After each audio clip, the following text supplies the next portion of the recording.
नमस्कार साथियों, दोस्तों स्वागत है आपका अपने चैनल फाइनेंस एजुकेशन शाला पर।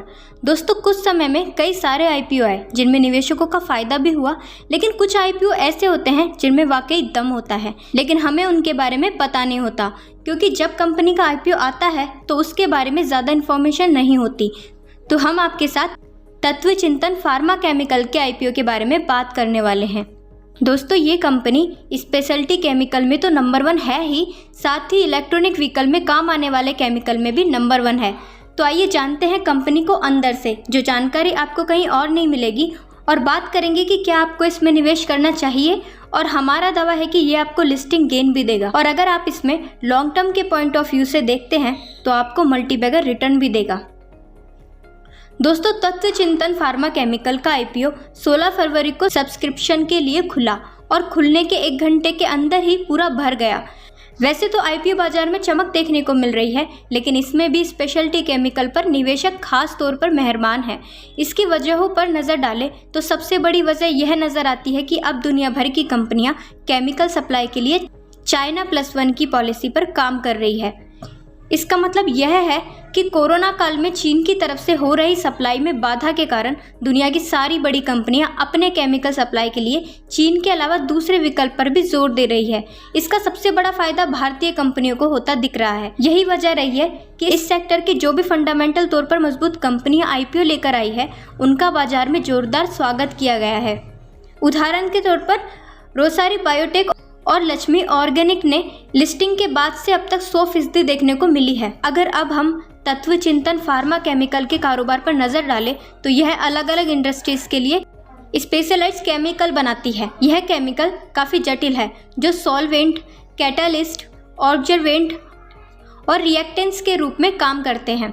तत्व चिंतन के सबसे अहम प्रोडक्ट STA यानी कि स्ट्रक्चर डायरेक्टिंग एजेंट, PTC यानी फेस ट्रांसफर कैटलिस्ट और इलेक्ट्रोलाइट सॉल्ट है।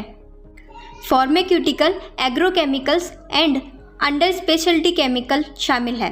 आपको बता दें कि STA केमिकल का उपयोग ऑटोमोबाइल एप्लीकेशंस में उत्सर्जन के नियंत्रण के लिए किया जाता है।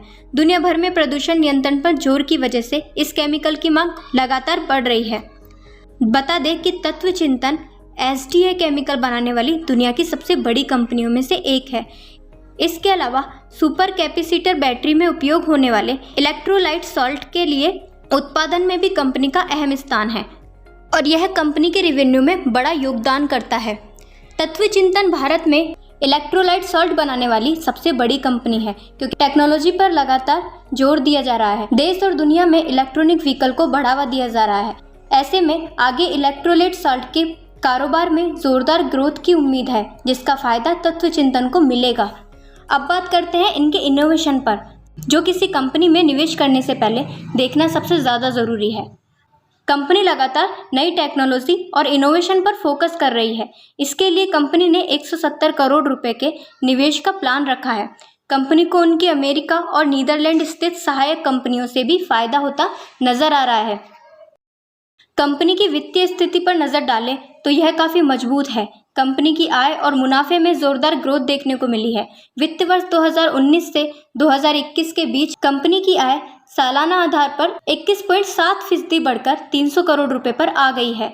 वहीं इसी अवधि में कंपनी का EBITDA मार्जिन 600 BPS से बढ़कर 23% पर आ गया है, और इसी अवधि में कंपनी के मुनाफे में सालाना आधार पर 59.50% की बढ़त देखने को मिली है।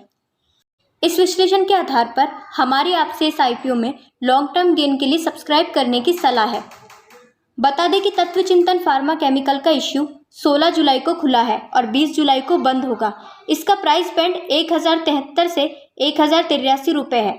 कंपनी का शेयरों का अलॉटमेंट 26 जुलाई को हो सकता है, और इसके शेयरों की लिस्टिंग 29 जुलाई को होने की उम्मीद है। तो उम्मीद है दोस्तों आपको वीडियो पसंद आई होगी, तो प्लीज़ हमारे चैनल को जरूर सब्सक्राइब कीजिएगा और साथ ही बेल आइकन को भी प्रेस कर दीजिएगा, और वीडियो को लाइक और कमेंट करके बताइएगा कि आपको वीडियो कैसी लगी। तो दोस्तों मिलते हैं जल्द ही अगली वीडियो में। जब तक के लिए बाय बाय।